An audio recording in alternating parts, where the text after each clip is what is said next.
And a very good afternoon and welcome back. For the people that just joined, I'm David van der Leer, co-chair with Jerold Kayden for this conference. And we're starting on our run to the end of the afternoon. Will be an interesting afternoon, I feel. And I would like to look back briefly at what Jerold said early this morning. He was talking about all of these competitions, even mentioned RuPaul.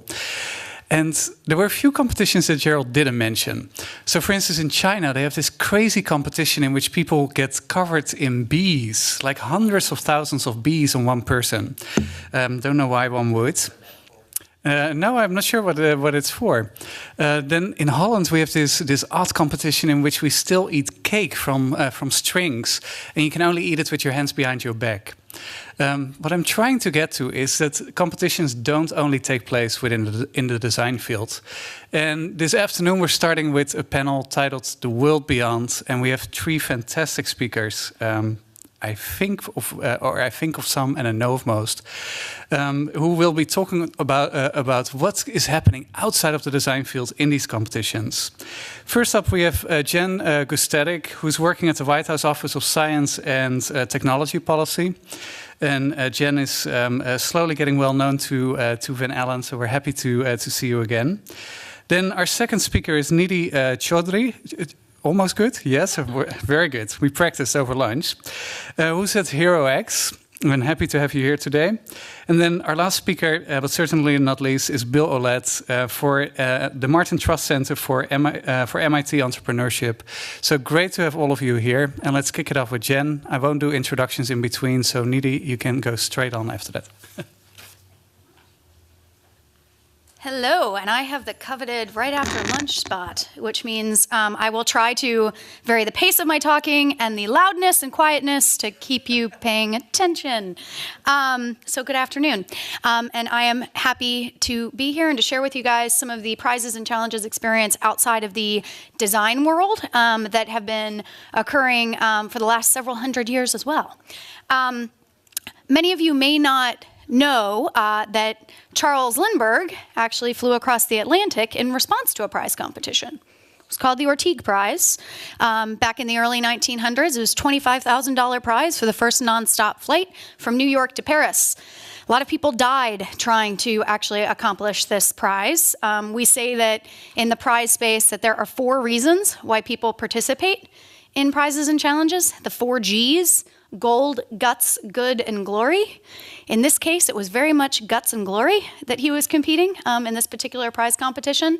But the reason that the Orteig family offered up this prize was also to break people's conceptions about, or misconceptions, about whether or not regular Atlantic flight was a true transport option for folks. At that time, this was not, obviously, commercial flight was not something that was a regular way of people transporting themselves around the world. And so this was really kind of a paradigm-breaking activity, a demonstration to show that it was possible to safely do this, to try to unlock potentially a whole new industry, which became largely commercial flight as we see it today. This was mimicked by a group called the XPrize Foundation in the early 2000s with another prize called the Ansari XPrize. That was a $10 million prize for the first group to create a suborbital launch transportation vehicle that would be able to launch, take 2 trips around the Earth, land, and do it again in 2 weeks with the same vehicle. So a reusable, suborbital, kind of commercial space tourism type of vehicle. And in many ways that unlocked the companies now that we see starting at the very beginnings of a commercial space tourism industry, folks like Virgin Galactic and others that are playing in this space. So point here is that we've seen prizes around for a long, long time, not just in the design competition space, but in kind of the technology development, demonstration, and scientific discovery space as well. Though there has been a recent renaissance. You'll see on the left-hand side of the slide some data from a McKinsey study that was done in 2009 that showed a significant increase in the amount of prize funds that had been made available over a 4-decade period from the early 70s till when the report was published. And so there was certainly a trend being recognized at the beginning of the Obama administration. And the Obama administration, recognizing the power that prizes could have in transforming particularly difficult and hard problem spaces, really supported more use of these tools within the federal government context. So this has been incorporated in many government-wide strategies, like the Strategy for American Innovation. But also, Congress has also supported this notion, authorizing the use of prize competitions for every single federal government agency in 2010 through the passage of the America Competes Act, which gives every agency the authority to conduct prizes. So since then, since 2010, the federal government has conducted over 400 prize competitions. It's a lot. With almost every single federal agency having conducted at least one, 72 agencies. You can go to Challengegov, which is the one-stop shop for all federal sponsored prizes and challenges. Almost $100 million in U.S. government money has been spent this way as well. So it's a place where real money is being spent. The $64 million is from the 2010 to 2014 set of prizes, 319 of them. But since then, 80 more have been conducted since this particular study that that's being referenced on this slide. And prizes do a lot of different things. So design challenges and prizes, we heard a lot about earlier today about how kind of design challenges are defined, what the elements of a design challenge are. And there's a lot of similarities to prizes as we talk about them in the government context. So you set a problem statement, you have competitors, you set rules and judging criteria, and then you either have objective or subjective judging. I'll give you some examples later of some objective judging that we do in the prize competition space that's not as subjective as some of the design challenges that we've talked about today. And then you award a winner or winners for prize competitions. But we design prizes to do a lot of different types of things, and they produce a lot of different types of products. McKinsey describes 6 different types of prizes, kind of archetypes that they'd seen up until the 2009 period of what prizes could look like. So these are prizes that range from those that are supposed to stimulate new markets, like the XPrize, to prizes that are more like the Nobel Prize, exemplar prizes, right? So these recognize good work that has already been done, not necessarily incentivizing new work, but are things that you are recognizing good work that has already been done. Oftentimes, you can actually mix some of these types together too. So you might do a exemplar prize first to recognize the best and brightest in a field, if you don't already have that list kind of fully accessible, to then leverage that list of folks as a potential follow-on invite list to a follow-on incentive prize, or potentially as your set of judges or your amplifiers for another type of incentive prize competition. So you can couple these together a lot as well. Now I'm going to run through a few examples to kind of give you a sense of what these outcomes can look like on a variety of different types of problems. And so many of you probably watched the news, and in the fall it was dominated by Ebola. There was a lot of fear about this topic here in the U.S., but also the reality of a lot of individuals in West Africa dying, and healthcare workers that were not being given the tools that were helping them to not only be effective in their treatment of patients, but also comfortable and safe. And the personal protective equipment, PPE, that these folks use in infectious disease treatment hasn't been innovated on for decades. And in the sub-Saharan Africa context, in treating Ebola, at the end of their rainy and hot season, imagine being covered head to toe in like a plastic garbage bag and not wanting to die of heat exhaustion in 40 minutes, being within that environment, let alone having your helmet fog up and being unable to actually treat optimally the patients that you're going in to see. Recognizing that the way that healthcare workers were equipped in the response to the Ebola crisis was not as good as it should be. given all of the innovations that we have in sporting equipment and other types of fields. Why can't we apply some of those same types of procedures and materials and methods to something like this? And so USAID, the U.S. Agency for International Development, and the White House launched a grand challenge in the fall of last year to try to identify more innovative approaches to protecting healthcare workers in the response to Ebola. Now, what's interesting about this particular challenge is there was a three-pronged approach to actually getting these from idea to implementation. The first was opening up the ability for folks to inject design insights into the process that we may not have sourced otherwise. So we did a large open IDEO, which is one online platform. IDEO is a design firm that many of you have probably heard of. They do design not so much in the architectural space, but in the, designing a better mouse or designing a better toothbrush, those types of ways of thinking of design. But they have an online platform called Open IDEO that is all around kind of crowdsourcing the design thinking method to particular problem areas. And so we posted an Open IDEO challenge that was seeking design ideas, insights, empathy, and different approaches from other fields towards this particular problem area. It was open for about a month, got nearly 1,500 ideas in through that process, and coupled with that in-person workshop, so in-person design-a-thons, where folks kind of from around the country convene their own design jams, where they actually brought the current personal protective equipment that are sold by folks like DuPont and others to the event and hacked the physical PPE. So there was one team actually from Johns Hopkins. Johns Hopkins put together a hackathon up in New York that a wedding dress designer decided to come because she saw the announcement in her local paper that this event was happening. She wanted to try to do something to help.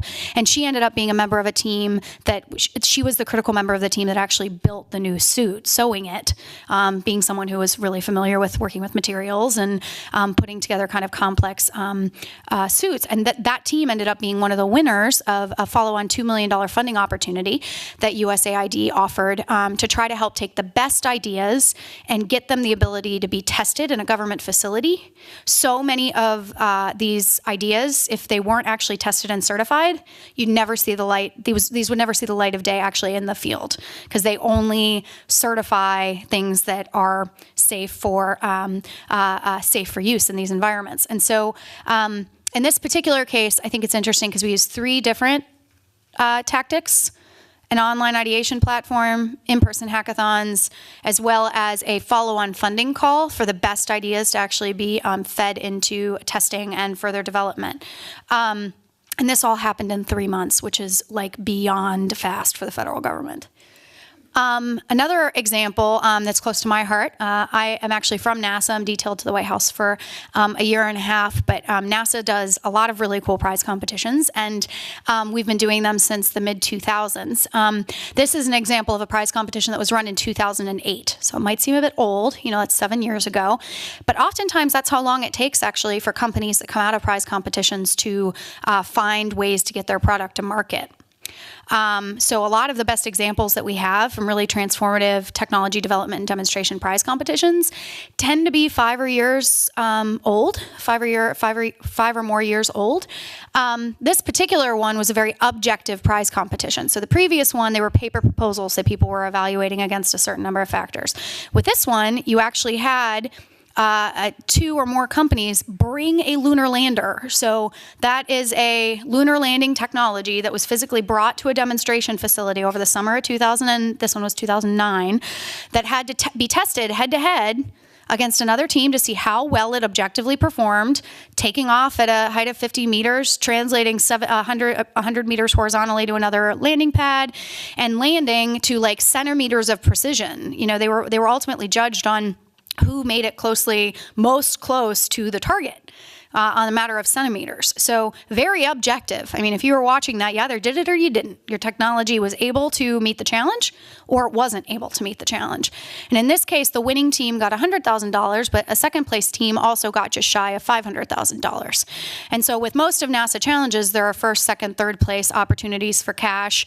And oftentimes it is the second place winners that end up being the most commercially successful, which is also interesting. Regardless of what place it is, they use the distinction as being a NASA prize winner, regardless of if you're first, second, third, fourth, fifth, to help you in kind of your commercialization endeavors as well. Now, both of the companies that won this prize, first and second place, have contracts with NASA, but it was not as a result of this prize that they got the contract with NASA. It was follow-on work that this prize made them a reputable aerospace company that they were not before participating in this prize. Maston Space Systems, that's listed at the bottom, says that when they were a participant in this prize competition, the prize competition was their only client. They didn't have another client. But now they are a legitimate aerospace industry player on a small business level, but now they have multiple customers in the space industry, and they needed this challenge in order to legitimize their work, largely. This one, very quickly, prizes can also be used as data collection activities. So very quickly on this one, community colleges and education in the country is another issue that the White House cares a lot about. And one of the difficulties in this particular area is it's hard to know what to do from a policy standpoint if you don't have the data about what's working and what's not working. And so with the Aspen Community College Excellence Prize, this was largely a data collection activity in sheep's clothing. What they did is they identified what they thought might be the top 30 metrics for what would make one community college better than another from publicly available data. And they from that put together a list of a top 100 community colleges, what they thought might be the best 100 in the country, and invited those 100 to apply to be distinguished as the best community college in the country, as conveyed upon them by the Aspen Institute. And out of those 100 that they invited in the initial year, about 70 actually applied. And in order to apply, you had to submit this nice 15-page document that had all this sorts of data about your university that had been designed by an evaluation firm, trying to gather the types of information that they would need to understand what makes objectively this practice better than another practice and this college better than another college. And they're now in their third year of doing this competition. So every year now, they iterate upon the survey and are collecting more and more sophisticated data about what we know about the best performing colleges in the country in order to inform better policymaking in this area. Last one, also one of my favorites because it's NASA. So you may know that there are asteroids out there. You may know that they also killed off the dinosaurs. So they would be a bad day for us if a big one was ever coming towards us. We don't want that to happen. Again, at NASA, because it is one of the few natural disaster risks that we can do something about. If you identify them early enough, you can move them. And by the time they're supposed to hit, we're in different locations. So this is actually, we can't do much about earthquakes, we can't do much about hurricanes in terms of preventing them, but we can prevent this bad day. So NASA has launched an Asteroid Grand Challenge to find all asteroid threats to human populations and know what to do about them, recognizing that there's a particular part of asteroid detection that our scientists might not be the best at, which is optimizing algorithms. Our scientists are world-class at characterizing asteroids once we have data about them, but not necessarily at parsing through thousands and thousands and thousands of pieces of data in order to understand where all the potential asteroid threats might be out there using data from our telescopes. And so we did a challenge on Topcoder, which is another kind of open IDEO-like online community. $74,000 in prizes later, we were able to develop with a coding community and a data science community. So this is not an astrophysics or planetary science community. It's out of discipline. That's really important.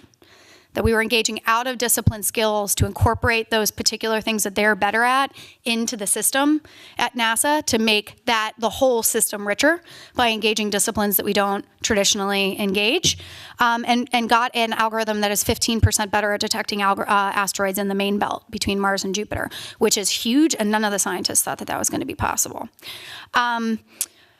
Finally, I will say the government can play a lot of roles in prizes. We can host them and run them, which we do a lot of. We can coordinate them, meaning we can lead the process of identifying problems that would be useful to solve through this process, or we can contribute. So we've done a lot of things in the past where we've provided test facilities, where like the government has the only test facility in the country that you can actually spill a bunch of oil in and test oil cleanup technologies.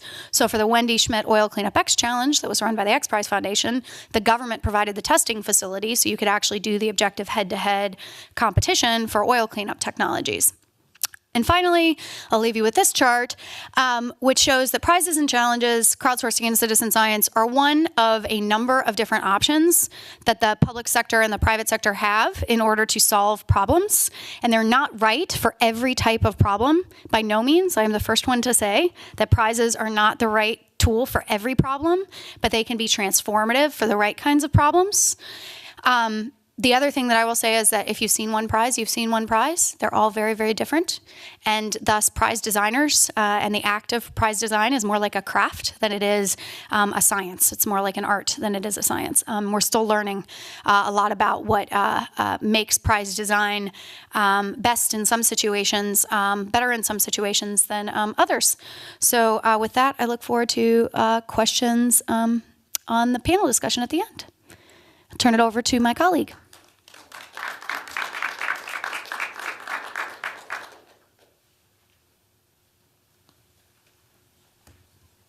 Hi, everyone.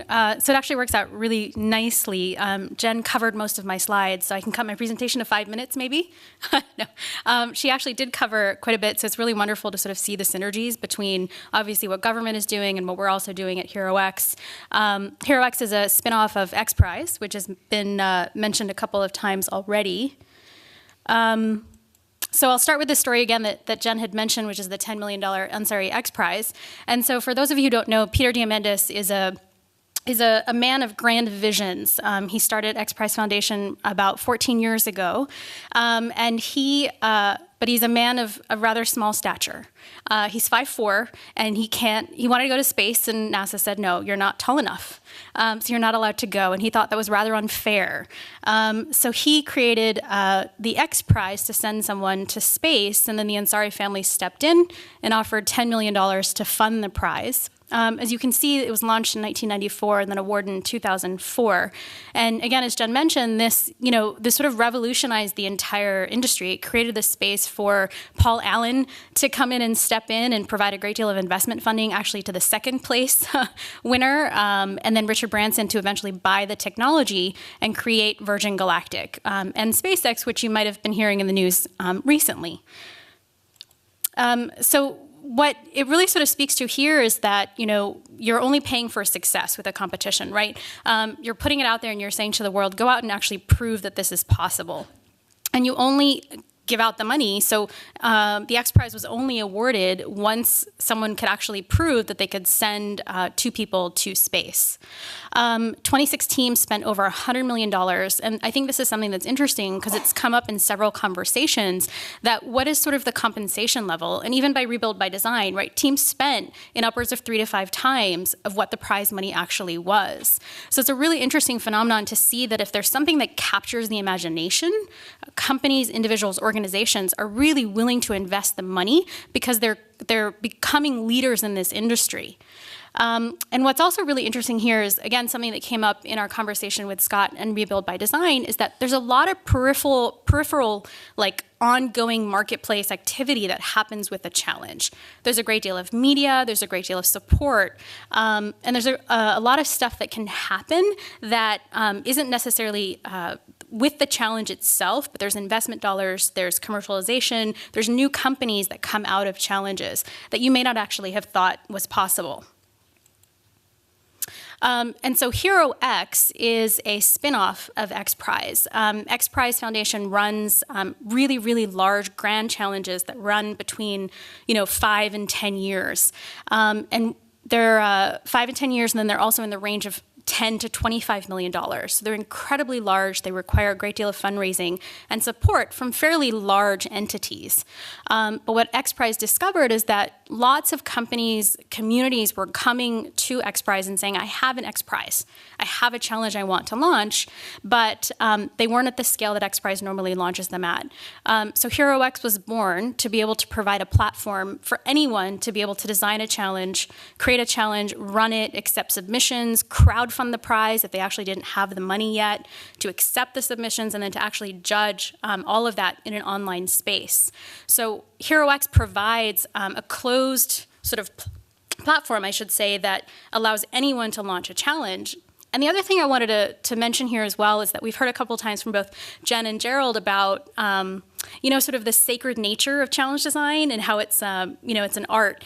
And one of the things that's particularly important to me, because it's part of my job and the strategic vision that I have for the company, is that we actually want to democratize challenge design. We want to teach it to people, and we're working on that. We're helping our clients. We're working with individuals to design their own challenges. So we're trying to figure out what are the fundamentals of a good challenge design, what needs to be included, and then how do we help people understand what a good challenge design needs to include. And that's everything from stakeholder interviews to judging criteria to the rules and all the legal pieces of it. So again, just a sort of a quick overview of the different types of challenges.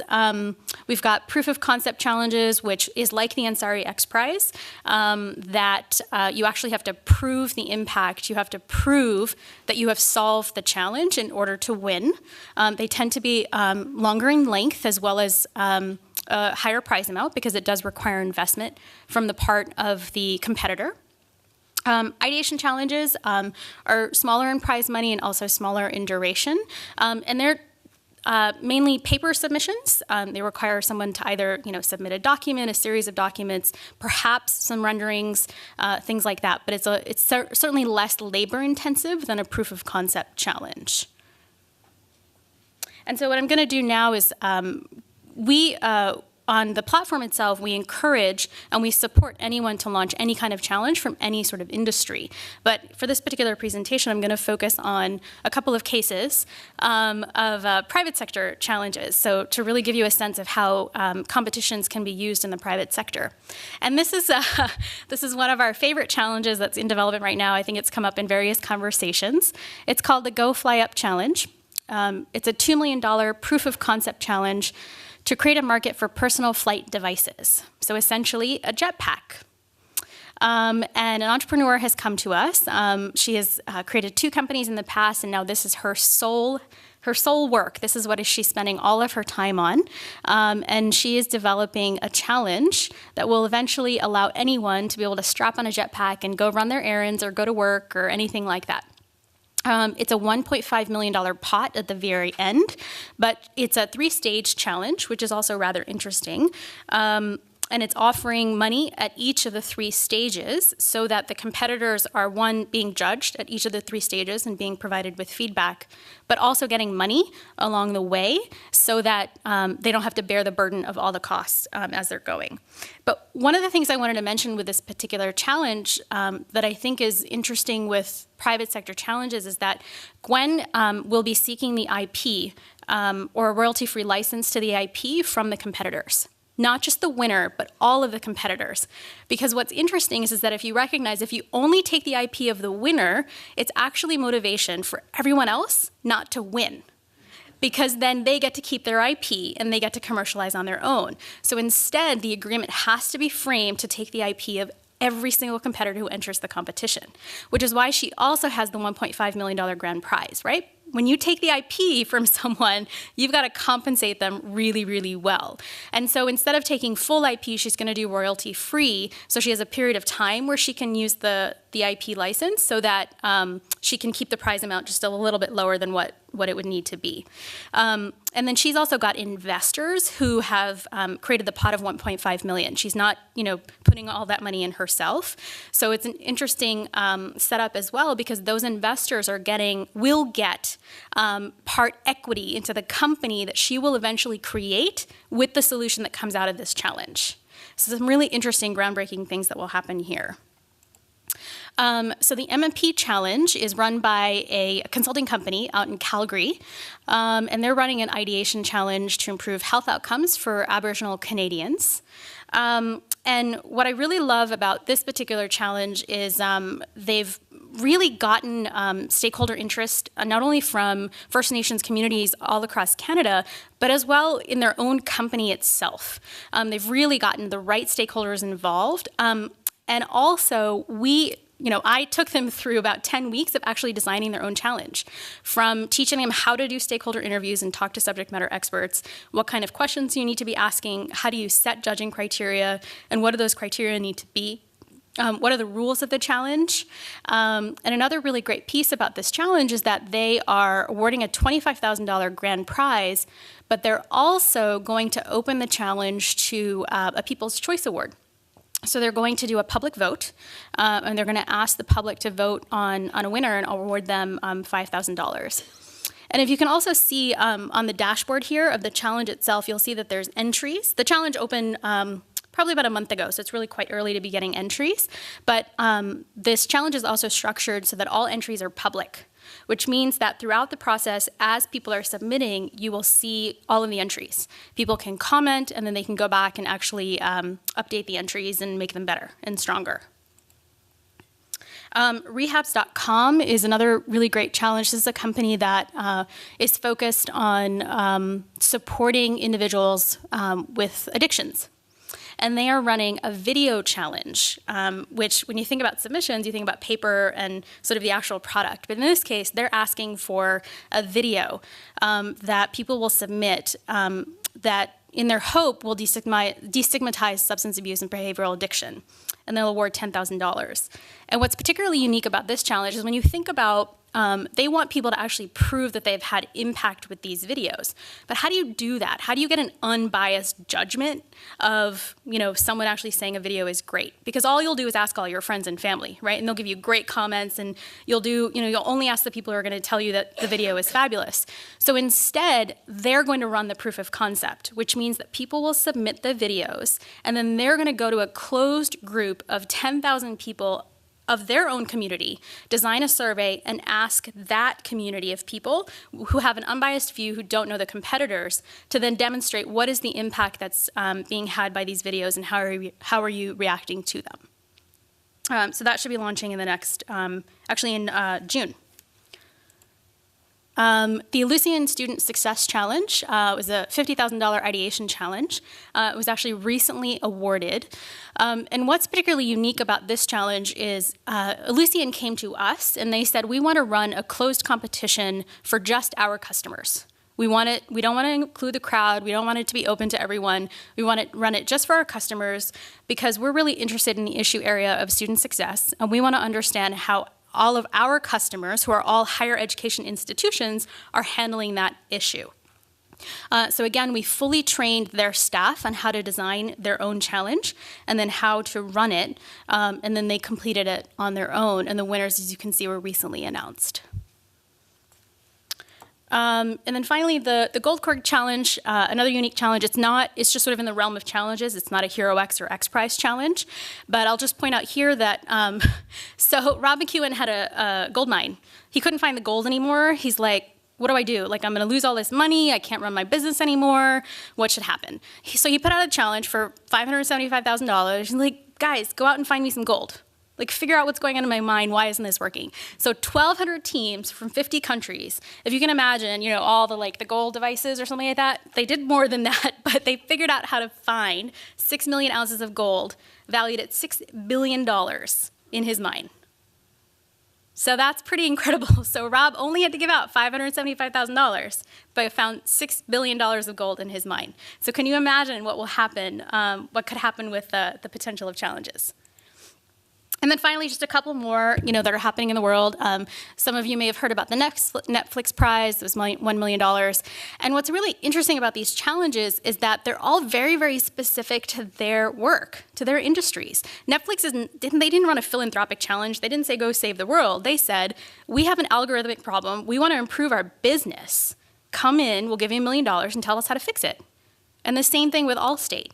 They said, we have an algorithmic problem we want you to solve. We want to improve our customer service, and we'll give you $10,000 for it. So look at the number of teams that participated. 20,000 teams in Netflix and 1,568 teams in Allstate for just a $10,000 prize. So people are really interested in challenges, and you give them the opportunity, you create compelling guidelines, and you give them something that's really interesting and visionary to work on, and they will show up and participate. And I mean, these are all just sort of demonstrating that it doesn't have to be around things that, further education and health in the world. Those are all really, really great, but these will also do that, right? Because these are software, things, these are coding things, these are all sort of solutions that will then be applicable, hopefully, to other things. And just a few last things that I'll mention here is I'd mentioned with the the Go Fly Up challenge that IP is something that's really interesting that we haven't talked about yet in the past day. There are ways that you can structure IP with a challenge. XPrize allows all their competitors to keep their IP, but you can consider other options with challenges. That perhaps you want to split the IP with teams, or you as a sponsor want to retain the IP. So there's lots of interesting ways as a private sector company that you can look at what a challenge can produce for you. And then finally, I wanted to point out, we run challenges. I spent my time here talking about private sector challenges, but the platform is open to any kind of challenge. But I did want to demonstrate to you that all of these municipal challenges are all also partnerships with private sector companies. So for example, the Innovate San Diego Challenge is a partnership between the UT, which is the largest newspaper in San Diego, private newspaper in San Diego, and the mayor's office. And they've come together to say, we want to do something really amazing for San Diego. How do we make that happen? With San Antonio, the same thing. The gentleman who offered the prize is the CEO of Rackspace, which is one of the largest cloud computing companies in the world. And he came together with the city of San Antonio to sponsor that challenge. So just a demonstration of lots of different ways that the private sector can be engaged in different kinds of challenges. And we hope you'll come and check out some of our challenges and perhaps launch your own. Thank you.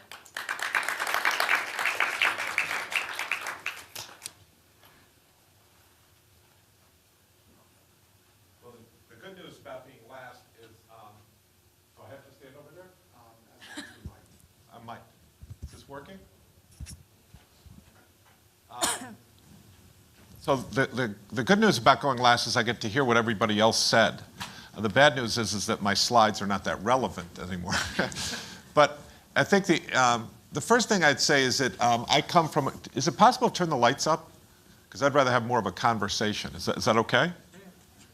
Have more of a conversation. I come from a different place than what you've just heard. You have government, you kind of have private sector focus. I come from a vocational technical school down the street called MIT. And so we look at this thing much differently, as you're going to see. And I'll tell you about my experience. What is the goal that you all have about when you want to run competitions? What's the goal that you want to have? Better ideas. Better ideas. Okay. What else? Anybody else? You've just heard. Yes. New participants. So better ideas, new participants to find, identify, and cultivate new talent. Yes. What else? Public education. Public education. Interesting. Interesting. That's where I'm going to go. But a lot of people, what you've heard here is they want specific outputs, right? They want specific outputs. Those were what those challenges are. What we do is we have a longer-term view. We want to build an ecosystem. We run competitions to build ecosystems. And I would argue that neither is better than the other, but if you have the time, if you build an ecosystem, you will get that will pay dividends over and over again. So what we look to do is not to run a competition to catch a fish. We run competitions to figure out how to teach people how to fish. And I think that's a subtle difference as I go through and I talk about it. I think that's really, really important. And so if I go to this, which we don't have a remote, do we? We do? This is forward. Okay. So Do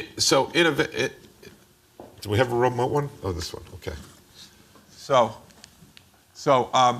Innovation is this thing that we're trying to promote rather than a specific outcome, innovation.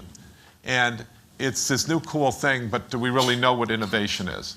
It's interesting, innovation, everything is innovation. The Wall Street Journal did this, or somebody did it, it was reported in the Wall Street Journal, that innovation, the number of times innovation is mentioned is just spiking. It's exponentially growing. And is a new Ford F-150 that's made of aluminum, is that innovation? We could have a long debate about that, but the term is not particularly well defined, which bothers engineers like myself, even if I'm a fake one. I'm a fake one because I got my engineering degree at Harvard, which they think is hysterically funny at MIT. But these are the things that are not true. Competitions, and you've heard this from the first two, competitions are not a panacea by themselves. They are not a panacea by themselves. The idea that eureka moments happen when you study innovation, or that's not the case. There's actually, you can trace these things and see them building up over time, and there is kind of a moment that seems like a eureka moment, but that's just not true. And then the other one that kind of comes back when it swings back and says, oh, competitions don't work, when people think they're a panacea, is they're completely useless. And none of these are true. None of these are true. What is true is innovation is a hard, long process that is fostered through a complicated system. And that's not what we like to hear. We like simple answers, but that's not the way it works. The reason why Silicon Valley is Silicon Valley, there's not a simple answer to that question. The reason why MIT is MIT, there's not a simple answer to that question. It's a complicated system that needs to be built. And there's not one single element to it that makes it. Competitions are one tool in that can facilitate that. And if you put a competition into a system that's ready for it, it is a very valuable thing. You can take that same competition and you can put it into another system, and it can not only be not effective, it can be counterproductive.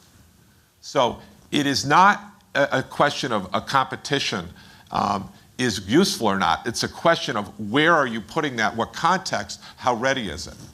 And then there's actually a growing body of work, some of which you've heard here, that's studying the role of competitions. So what I would say is that, and this is why I asked you, it's like, the first rule of engineering is define your terms, and then the second rule is define what you're trying to solve here. What are we trying to solve for? And a lot of times people implement competitions, and I say, what are you trying to do? Are you trying to create new companies? Is that the role? That's a vanity metric. That's a metric that people love to say. How many companies come out of the MIT 100K competition? I think that's the wrong question to ask. I think that's a fundamentally wrong question to ask. In our case, it might be if XPrize sponsors one, that is a very valid question. But for us, that's not a valid question. The question is, does it do something to accelerate the ecosystem and the production of entrepreneurs that will be successful?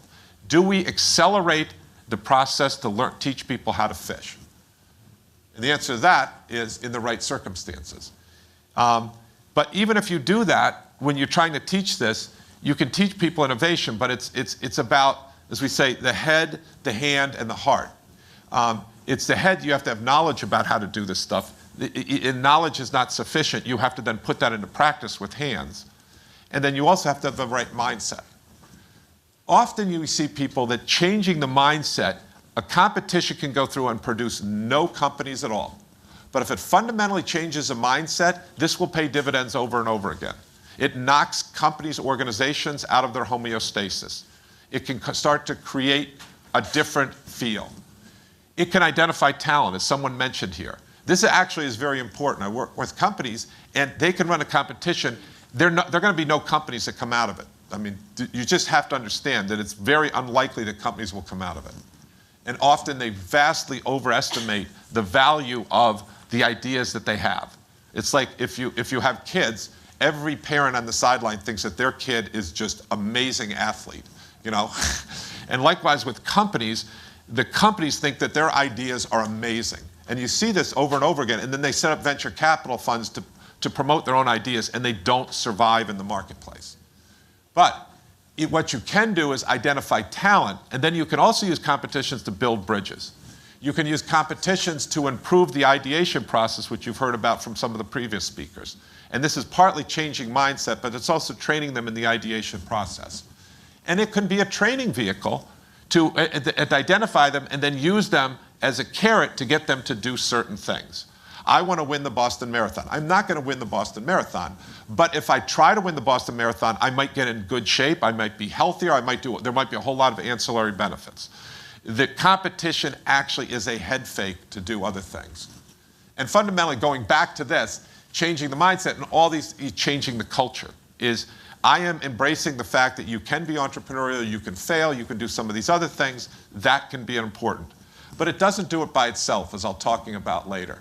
The old tools, when I worked at IBM, is anytime we'd have a program, we'd have committees that get together and they come up with a program du jour. You know, here's our invention program, suggest an idea, our suggestion program.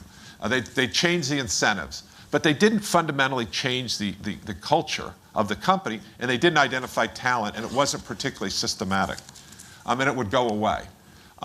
Today, competitions, startup weekends, hackathons, incubators, mashups, ask me anything types of things, online things. These are just some of the tools that people use in the entrepreneurial space that have actually turned out to be very effective to knock people out of their homeostasis and start to achieve some of those things that we talked about before. Now, is this effective in large companies? And the answer is, it can be. It can be. And the XPrize has done a lot of work on this. Georgina Campbell and Fiona, a TPP graduate, and Professor Fiona Murray wrote a paper, which I can make available to you as well. I wrote a paper with what some large companies have done using it. I was very involved in the Clean Energy Prize, and I'm very involved in the 100K. And I want to just talk about that. So the Clean Energy Prize we set up, and it's been phenomenally successful by almost any metric you want to measure it by. And the one that I don't want to measure it by is the vanity metrics, and that's what it always gets measured by. But it's produced an enormous number of companies. But what's more important is that it produces these entrepreneurs that go out and then start the companies. And their first company often fails, but then they've learned the process and they're on to the next one. But the Clean Energy Prize was one part of an overall system that we put together that included a course up there. I'll go back to Energy Ventures. The Energy Initiative came out with Ernie Moniz at the time. There was a student-driven club. There was a social place called the Muddy Charles, which was the pub where people would go, and they would have serendipitous collisions. You had our center pushing that. You had Greentown Labs, which was getting started. You had the Energy Conference. And within this, the competition was one other catalyst. And it connected, and we designed it such that after you could get all this stuff and you could build your team and you could take the early classes, but if you were good in the second year you were there, you got to take this Energy Ventures class. And the Energy Ventures class was in the fall. And then if you did well in that, then you get to rebuild your team, and then you get to go into the Clean Energy Prize. And this was kind of the rhythm that we went through. The interesting thing is on the prize is that there was something mentioned here. The people who win the prize actually are not the ones who usually do well. And I'll give you the story of John Bloom. He said one of the critical moments, he has a company called Podometrics. He said one of the critical moments in the history of our company was when we did not win the 100K competition, which is really interesting. And I want to write this article and this podcast about you should try to enter business plan competitions, try your hardest to win, and hope that you don't win. Because what happens is that when they win the competition, they don't deal with the most fundamental issue that's to be successful, and that's the people issue. That is, do you have a strong team? Because things are going to go wrong. And in the case of Podometrics, when it didn't succeed, they didn't win the competition, all the people who weren't committed to it left the team. And only the core people were left who were able to deal with the hard part of failure, experimentation, getting knocked down, not being able to make it, and having people ridicule them at times, were able to force through the company to be very successful today. And that that creates an anti-fragile organization, to steal Talib's term, which I like a lot, is that you need to create anti-fragile organizations to be successful in innovation. Those are ones that can fail and get stronger from failure, not just absorb failure, they get stronger from it. So competitions, it turns out that not winning a competition might be the best thing possible. And historically, Akamai, HubSpot, Guitar Hero, these companies came out, they didn't win the competition. And yet if I show you the list of people who won it, they generally aren't the ones who do so well. So the advice is a prize is a head fake, and you have to understand your goals, what you're trying to do here. The person who wins the prize in our scenario, which is different than the scenario you've heard here, it doesn't really matter. What matters is that these people got in shape and they got healthy and they started building teams and relationships. And this is going to pay back over and over again. Thomas Friedman said, what's his favorite energy source? And he said, my favorite energy source is the human spirit of innovation, which is 10,000 people trying 10,000 different things in 10,000 different garages. And that's what makes for an ecosystem. It's not this singular idea, it's this continual process of innovation and anti-fragile human beings that are connected to each other. So you have to, if you run a competition, build the supporting structure before, during, and after the competition. Otherwise, you're basically wasting your money. The first year we ran the Clean Energy Prize, it was not worth it, even though we had all this support structure. The benefits came in year 2 and year 3 when they started to anticipate it, they started to take all these courses and move their way through. And I think that's the lesson that we've learned, and it's really paid off for us. Oh, it's up. There you were. I thought you were going to be over there. So let me just summarize, is that as I've gotten older, I play basketball. And a colleague of mine, we were sitting there after one day, and we were like, man, this is so hard to stay in shape. And it takes so long. And he said, look, anything that's good takes a long time. Bad stuff happens really quickly. Like, if something happened quick, it means you blowed out your ankle or your knee or something and you're not playing anymore. If you want to get in shape, it takes a long time. And this reminded me, there was this famous person, this is Red Auerbach, who ran and he was the most successful basketball coach ever. And he said, he's saying to his team, a year is not a long time. So when you're thinking about these things, you cannot just think in the short term. You have to think about, are you building the ecosystem? Are you building the capability? Are you teaching them how to fish? Is that what this new tool to your tool chest is doing? You're pulling out of your tool chest. And if you do that, then these things are incredibly valuable. If you think that they're going to just be the quick fix, it doesn't work that way. So that's a different, by the way, I just go back to what I said at the beginning. I have a different perspective here, and I have the ability to do that because I come from a place that has a very large endowment, very small compared to a school at the other end of Cambridge, but a pretty sizable ability to think long term. So I have the ability to say these things when sometimes other people don't.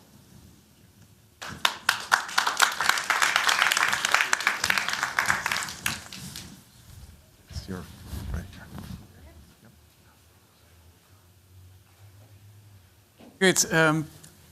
This was quite amazing, especially after this morning. So we go from learning how to fish to learning how to fly, and then going up into space. I thought it was a rather entertaining session. Thank you very much. Jenn referred to it very briefly early on in your presentation. And I think it's important for us to learn more about this, like how do we measure and how do we judge? And as you realize from our conversations and learning a little bit about how the design field operates, like our jury processes are often very subjective. I've been on a jury, it was actually not for a Van Allen competition, in which one of the deciding factors was a photo of one of the main competitors, who had such a fancy suit that he didn't make it through the end of the process because people didn't trust the suit. And that's, of course, a very sad thing if that becomes the reason for making decisions. So help us think through how could we make the design field, because in the end, I hope we can get some great advice from all of you because you're very creative and very smart. How could we get the design field to become a little bit more objective in our decision processes during design competitions? So we had an interesting discussion at dinner last night. It's an analogy you might want to tell, but I'm going to steal it, and then you can tell me whether or not I said it right. About figure skating competitions. So if you think back 20 years, at the end, the judges would issue one score, and the Russian judges would always, give the Americans a horrible score, and the Americans would always give the Russians a horrible score, and it was this nationalism thing going on at the same time. And but people got really upset because they felt like they were being overly subjective and obviously biased in the way that they were judging these somewhat subjective, it's performance art, right? So these somewhat objective competitions. And so more recently, they've changed judging slightly now where the judge has to, on that triple axel, at the moment the triple axel happens, vote on how good that triple axel was at that moment. So the judges are voting like 20, 40, 50 times over the course of a performance at the moment. So they're not seeing the whole thing in the context at the end. It's more they're forced at that moment to judge the quality of that particular action. So in some ways, that's a way that in figure skating, they've tried to force more objectivity in moments of the overall design evaluation process that I thought was just fascinating last night when we chatted about it. Great enough example that is my answer for you today, because I thought it was very good. It is a great one and another movement example, so good. Any more suggestions? Yeah, so one of the ways that, so obviously this is something we have to teach people, right? We're trying to do it ourselves, but we also have to support clients, organizations, companies, individuals to really understand what it means to put judging criteria on a competition. And so what does that mean exactly? How do you do that? Like, what do they have to look like? And sort of the simplest way, we always like to do things the easy way at HeroX, and so the simplest way that we really describe it is that you come up with a criteria and you put a number against it. Unless you have a number against it with a criteria, it doesn't count. Like, eliminate it. Like, that's it. There is absolutely room for subjectivity in every single submission, as there should be, because a judge is bringing a certain level of expertise to that submission.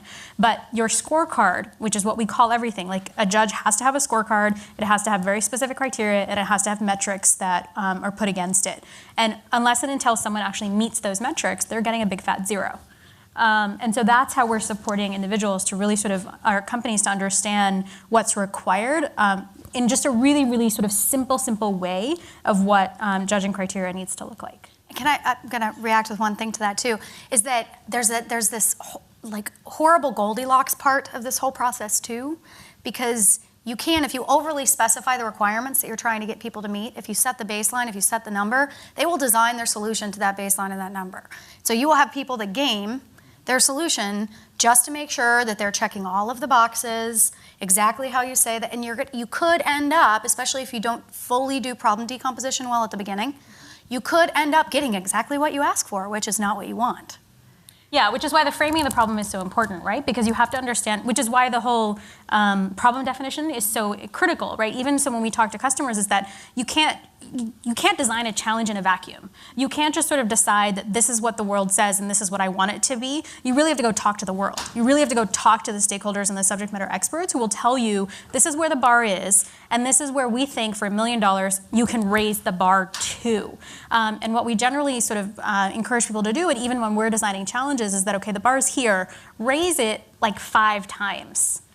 Because what's really critical with competitions is finding that balance between what's feasible and what's the grand vision. Because that's where you're going to sort of not get people to just meet a minimum threshold, but really sort of strive towards something that's much more visionary and something that's going to revolutionize the space. So I wanted to amplify, though, what I thought was actually an interesting, different point of view. I think Bill was very nice in the way he presented basically his fundamental disagreement with what the two of you do. Now it's fine. Calling me nice? Now it's fine to disagree, it seems to me, with Nidhi. She's the private sector. If she wants to do that and make money with HeroX, getting people to use their platform, that's fine. That's, you know, you can't stop that or whatever. Entrepreneurship. But when it comes to Jenn, who's using our tax dollars to pay for all this sort of stuff, we have more traction with saying, is the federal government doing things in the right way? Now, you've said prizes are a head fake, as you put it. But Jenn and her colleagues are not head faking. They're not using it that way. They are using it for the object, for the output. Would you be saying to Jenn, and you can look that way if you wanted to, that the national government should instead be doing challenges and prizes to develop, you know, sort of entrepreneurship or innovative types of people and companies, not one object, but this sort of, you know, helping them, giving them encouragement to learn how to fish or learn how to innovate. And indeed, the national government wants innovative people because then they're innovative companies and that produces, you know, wealth, which then can be redistributed, you know, in very positive ways. So, I mean, that's the system that we have. So isn't your advice really to Jenn and her colleagues in the Congress and at the White House to sort of recast this in her remaining years there before she goes back to NASA or into the private sector and joins HeroX or wherever she finally goes? All right. Just to clarify, everyone knows he was trained as a lawyer. And he's led the witness. But no one objected. Nor did I object. There you have it. No, yeah, you're absolutely right. There's a fundamental disagreement, and I don't think Jenn can do this. This is a political process where you have things like Solyndra Singe, which was just, in my estimation, was absurd. You know, you're in a political process where you get punished for failure. And let me tell you, the easiest way to stop, first of all, the easiest way to have no innovation is to do nothing. I mean, I'm sorry, the easiest way to have no failure is to do nothing. If you do nothing, then you don't fail. And that's what happens in many government positions, not Jenn's, of course. But government people are frozen because they don't want to be seen as Solyndra. You know, you cannot innovate without failure. So we're in a political process where this kind of stuff happens and people are under the microscope. Absolutely. I mean, it's if you think about this, we should be creating entrepreneurs and less focused on that one thing. And if you persecute people for one failure, you're just going to kill the system. You're going to kill innovation. And so frankly, I give up on government in these types of things. They have very, very kindly have taken the Clean Energy Prize and they've rolled it out across the country. But if you come into my office, there's a sign, and it says, people before projects. When we analyze something, everybody likes to say, how big is the market? Let me show you, da, da, da, da. And because they can measure that. It's much harder to assess, has someone growing? What's their trajectory that they're on? What capability do they have? And how do you assess someone's entrepreneurial spirit? Yes. It's very hard, but there's a group of people who are doing this. How do you do it? Well, there's a whole group. If you go to eef.io, we just had a webinar on this. But could you give us at least several sentences? 140 characters? Yeah. Yeah. So first you measure the head, the hands, and the heart, basically. You can measure knowledge, and that's what people usually measure. How much do you know? But then you have to measure their capability, and then you have to kind of measure their mindset. What's their mindset? And so there are methodologies to do that, but they're developing, and they're very hard for people. And then what? You hire them? Is that the idea finally? Or you give them a prize? What are you doing with all of this? I mean, in other words, if your output is... We're in the business of educating. We're in the business of creating entrepreneurs. And if you create entrepreneurs, then you will get companies. Full stop. That's what you want. That's why when I said, don't worry about the specific company. If you create an ecosystem, you will get innovation after innovation after innovation.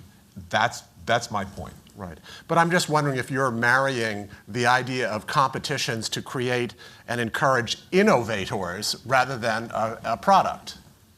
Or are you saying, no, I don't even want to use competitions for that? No, we use competitions to try to produce role models because culture essentially is the operationalizing of values that you have.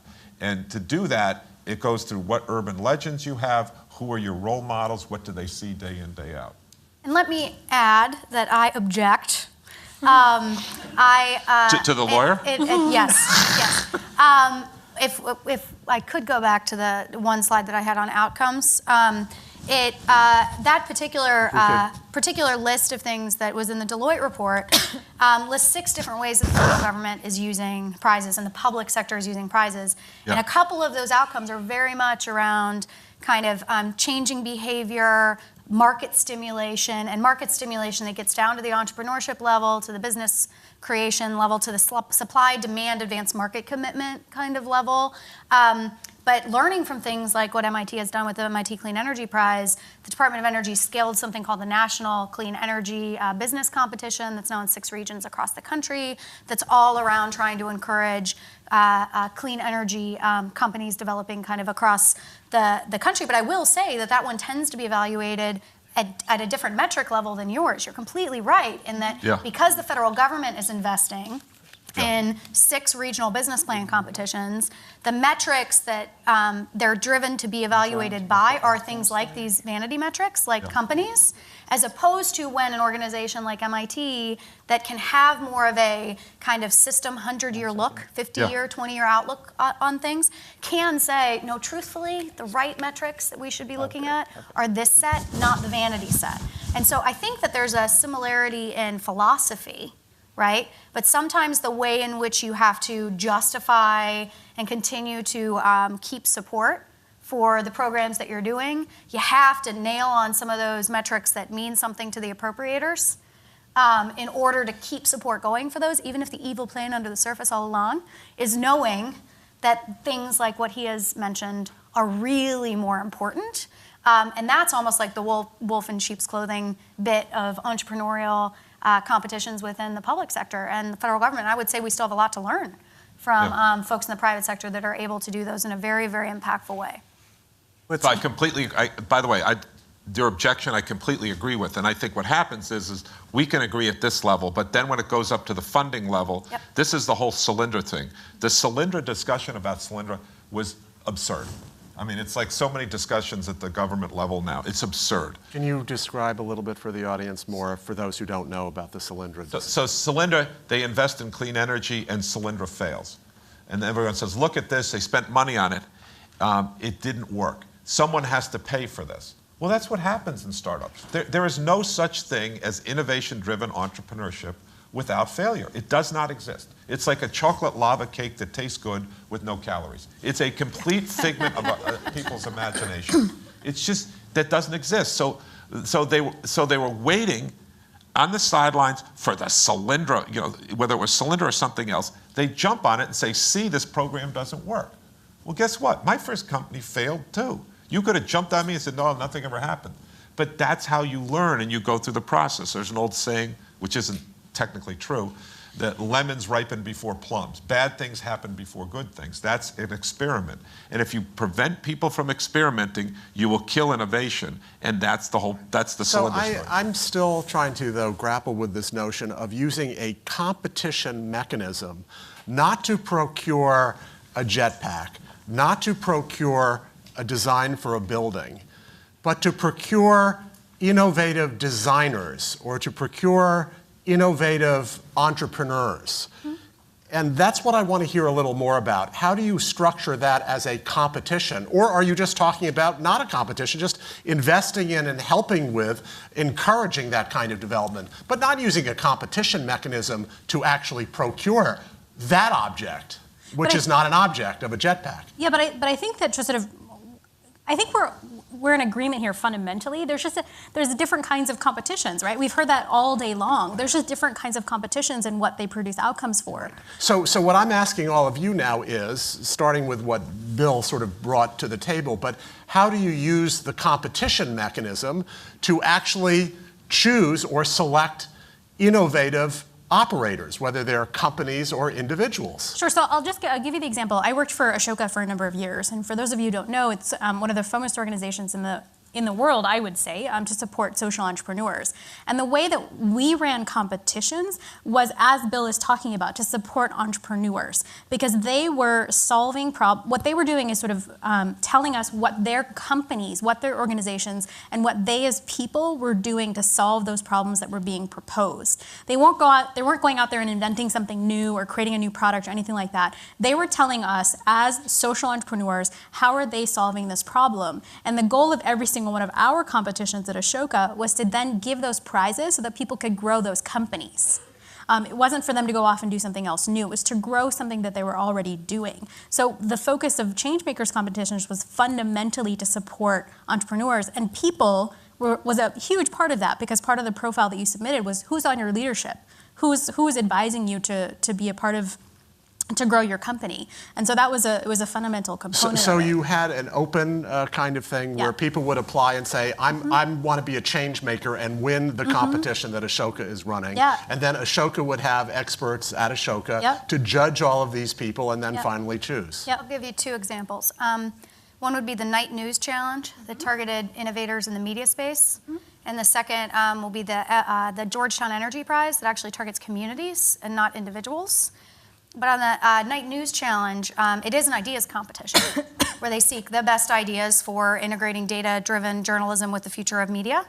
But they use that challenge in order to identify the people with the best ideas. And then much of their programming after the challenge is actually to support that class of people that won the Night News Challenge as folks that could be potential future media innovators. And so they use the challenge to identify the folks with the ideas, recognizing that the idea itself might not be the thing, but that cultivating the person who had the idea will create potentially longer-term dividends. And to pivot just slightly on the Georgetown Energy Prize, I find that one to be fascinating. That's another university-sponsored prize, just like the MIT Clean Energy Prize, where they have launched a prize where it's around trying to get small communities, so people communities between 5,000 people and 100,000 people, so not like Manhattan or Boston, but smaller communities around the country, enlisted to compete against each other for energy utilization at the local level. And so they're trying across the country to reduce energy utilization and increase energy consumption efficiency by enabling communities to take whatever approaches they may identify at the local level to create behavior change in communities, ultimately for a greater good across the country that then lead to best practices that other communities can adopt across a diverse set of small communities. So in that case, and I bring this one up because we've talked about product and outcome, and we've talked about people as entrepreneurs, but there's this whole other set of challenges where you're actually looking at using them to try to cultivate behavior change amongst mass groups of people. That really, that's the basis of things like the spelling bee. I mean, spelling bee's been around forever, and that gets a lot more kids spelling for the purpose of competition. Same thing that I think was back in the 80s when Reagan had the Get Fit thing, and Clinton had it where everyone had to run a mile. If you ran a mile once a week, and when you were in school, you got the president's certificate that said you won, you're recognized for the president's Get Fit. That was just to get them fit, right? But a whole class of kids to get them fit for some small task to change the mean performance of a large group of people. So you can also use challenges for that purpose. I mean, can I just build off that? Yeah. Just what we did, and I set up the Clean Energy Prize as a forcing function to make people use all the other resources that we had in place. And the question was, how do we get them to go this? How do we do that? Well, they realized that if there was this carrot out there, that it was $200,000. Well, $200,000. So it got them to go form teams. It got them to take the classes. It got them to do the things that they needed to do. Just like you're saying, is they got in shape basically, and all these other elements that were there got utilized. And so it was a forcing function to get them to do that. And then at the end, when we give the prize out, I say, I'm sorry, this was a bit of a fraud. For those of you who win $200,000, you're going to find out $200,000 doesn't really doesn't mean that much. Get another head fake from MIT. Yes. But at that point, they get it, because now they realize that they've learned so much. And it's not just learned so much, is they've formed teams. I mean, there's this whole thing that innovation is this individual eureka moment that happens with one person. That's the technical term is bullshit. Innovation is a team sport that happens, and it's kind of a process that you go through. So them getting to form teams between the technical and the design and the business community, this is invaluable for them. And that forcing function of the competition is really, I think what you're hearing is that's the value, and that creates the capability, which is more important than the fish. So can I mean, do you want to, because I... Well, I was going to ask, like, how do you... Who's the moderator? Is he the moderator or you're the moderator? Both of them. They both are. It's a challenge. It's a challenge, not a competition, though.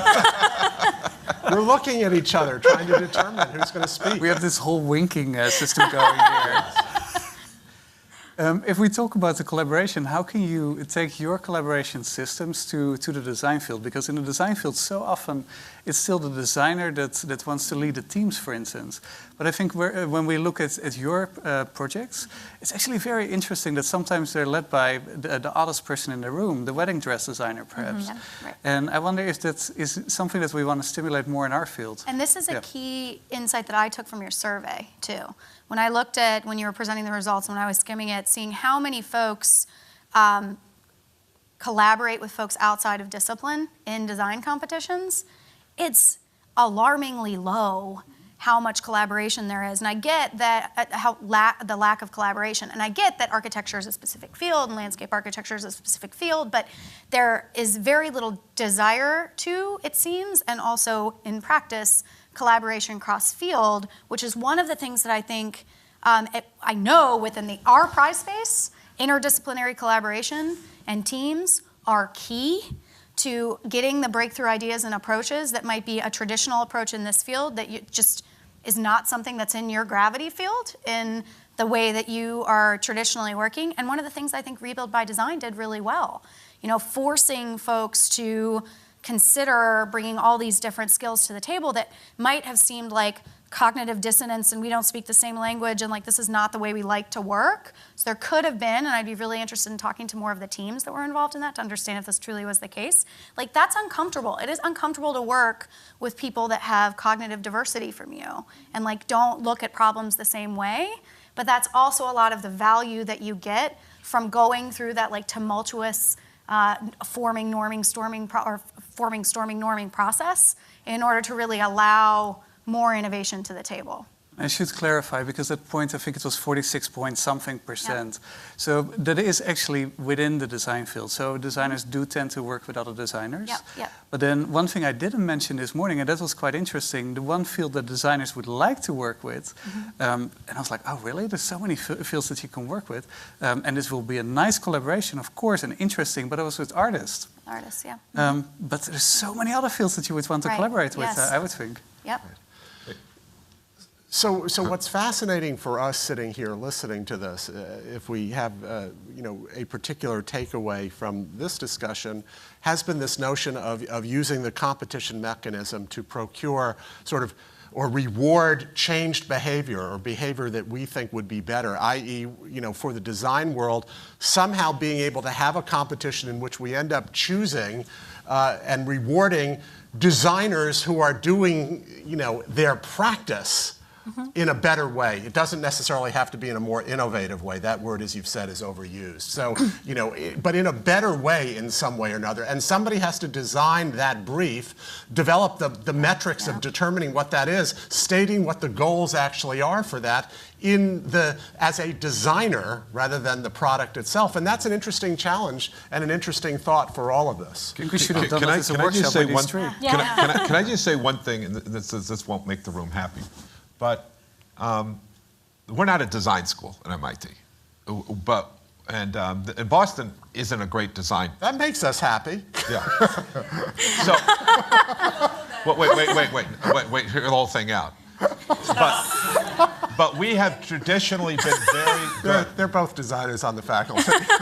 Yeah. So traditionally, MIT has been very good at entrepreneurship because the team basically is made up of hackers and hustlers. You've got hackers who are technologists, hustlers who kind of get the business side of it together, and they do really great stuff. Now the problem is they say, oh, look at New York, they're taking off. Well, what happens in New York is is a stack of a company. You don't have the hackers and the hustlers as much anymore. The hustlers are still there. The hackers, the technical people are much less. But you have this new breed that we don't really understand called hipsters, which really are kind of this user experience thing. And it's like, whoa. You know, how do you do that? The other design. And that in essence is when people say, well, New York's in competition with Boston. First of all, entrepreneurs love other entrepreneurs. We don't dislike anyone who's an entrepreneur is our friend. The enemy's clear. It's Goldman Sachs. But we don't have the same entrepreneurship here as New York. Yeah. New York is much more e-commerce, fashion, kind of user experience oriented. And we're trying really hard. So we're trying really hard to incorporate the hipsters at MIT. But let me tell you, it's hard. It's hard because hipsters are divas. You know, they're harder to work with. I mean, engineers are kind of weird.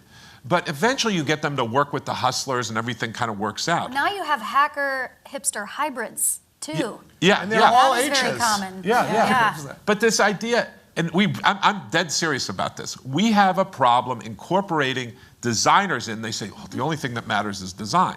Yeah. And the engineers said, wait, you just convinced me that engineering wasn't the only thing that mattered, and the business, and we have this triple helix going on.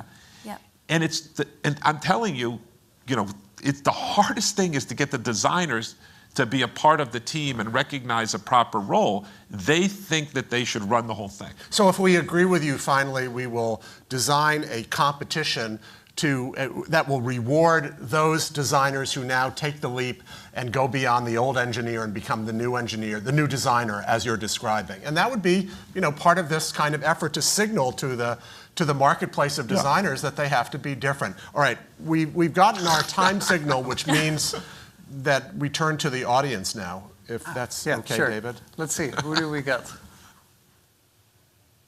So, questions from the floor. Right here is a question in the middle. He'll take both microphones.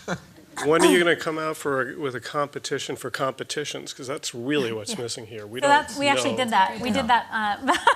We did that about 6 or 8 months ago, where we did exactly that. Where we created a challenge design for you to design a challenge, and then we had certain criteria that was like what makes a good challenge, and we created all the criteria for what are the fundamentals of a challenge, what makes a good challenge, what are the components that it needs to have, and we ran that challenge about 6 months ago. I'll speak at it from a slightly different angle and this is more my NASA hat on than the White House hat. I was charged with trying to get at NASA more people to use prizes and competitions in their portfolio of tools to solve problems. So contracts sometimes are the best way to do business. Grants sometimes are the best way to do business, partnerships sometimes, cooperative research and development sometimes, and prizes in some cases for the right types of problems should be incorporated in your portfolio. It was like hand-to-hand combat every time with program manager trying to get them to understand how this particular type of method that was new to government and didn't have like a 20-page manual of the way that you did it, which also squeezes the innovation out of this particular tool that is so flexible now in government. It's like, guys, you don't have to follow a very specific process for this. That's what's desirable about this tool is you can customize it to your needs.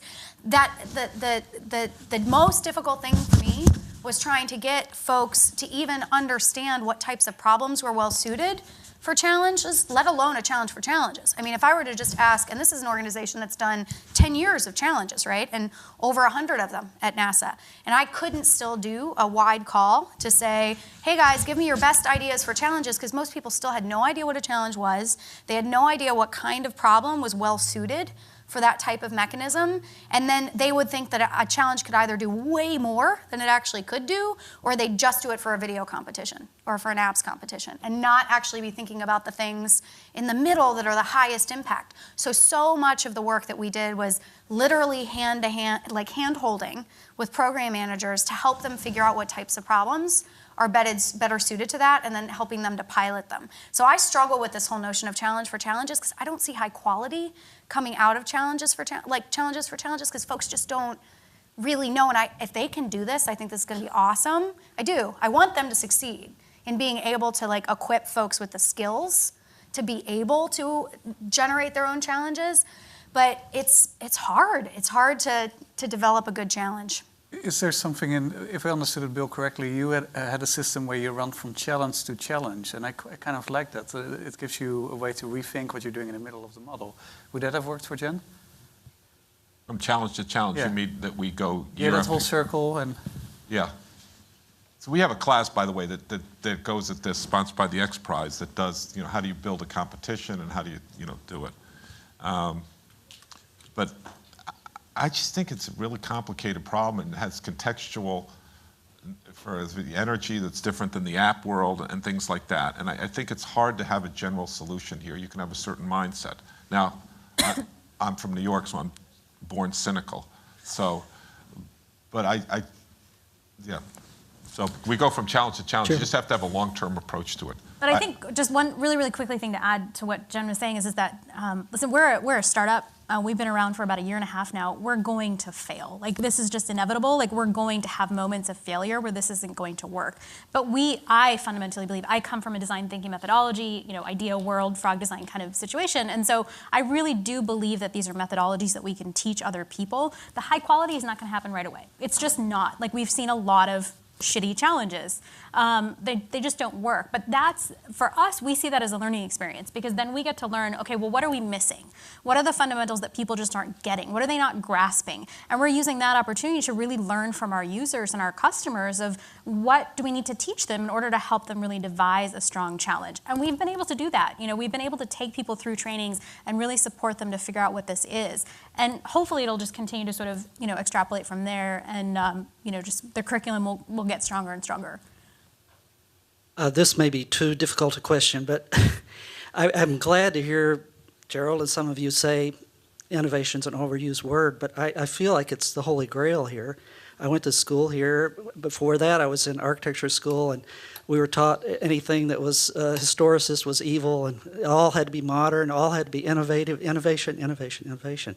And I feel like we're on a disaster course when we think innovation is going to get us where we need to go. Where are the values, and how do we? Those briefs are very important, and it's not all about measuring our gross national product by how much suburban farmland we dig up for more suburbs. We're missing it somehow. I don't know if you have any reaction to that, but I am sick of the word innovation. Mm-hmm. Well, I'm sorry, go ahead. Well, just one thought. If you look back, I went to this awesome conference that Virginia Tech and the Smithsonian Lemelson Center put on a few weeks ago that was titled, Can Innovators Be Made? And it looked at the history of entrepreneurship, invention, ideas, innovation, kind of those terms and how they'd been used. What's so interesting, if you go back to like the 1800s and you look at how the word innovation was used, those were either like religious heretics or folks that were like part of the French Revolution. Innovation was bad. Innovation meant like rebellion. And there's still some of that kind of terminology that's associated with the term today when you hear innovation, but rebellion is not seen as quite such a bad thing in the terminology of how innovation is used today. And so I struggle too with this notion of innovation is not a solution for anything, right? And in a lot of ways, folks equate ideas and innovation, which is completely false. If you're trying to define innovation as actually an idea realized, then there's a lot of work. And this is where entrepreneurship is largely a bridge between idea and the actual realization of the thing that could be creating change. And so I agree that we get into a lot of it. We're causing the word to have no meaning. And when we really are talking about innovation, or when we are really talking about systemic change, or radicalizing a particular thing, like that's a very specific almost way of looking at that term that is not the way that people use it broadly now. So I have the same fatigue of the term, but like I work in open innovation. My title's open innovation. What the hell does that even mean? It's taking innovation and making it open to all. That's even more nebulous than the term innovation. Jerold, we should be wrapping up. Sorry. Well, can we have one more? Can I just make a 30-second comment? Is that all I right, went through Dan? innovation. No. I'm an engineer, and I like to define it. You heard Jenn talking about it, and and I would say buy my book, but I go through and talk about what innovation is, and then when you define it like that, like then all of a sudden we can have a conversation. But we can't have a conversation when Ford says the new innovative F-150. Yeah. What does that mean? What does that Yeah. mean? Innovative. It's just like a marketing term. If you can keep it short, then we can deal with it. Yeah, I was just wondering how the challenges are financially sustainable. Is it through entrance fees or through sponsorship? It's a great question. A few different models. For example, at NASA, for some of the challenges that were run through a third party, people would pay a $1,000 registration fee in order to get part. So part of why you did that was to try to separate the wheat from the chaff. There was a little bit of a barrier to entry in competing to try to gauge seriousness of folks that were competing. Now that was through a third party, so the government treasury was not taking in $1,000 from individual teams. That's a key part of the way that those were run.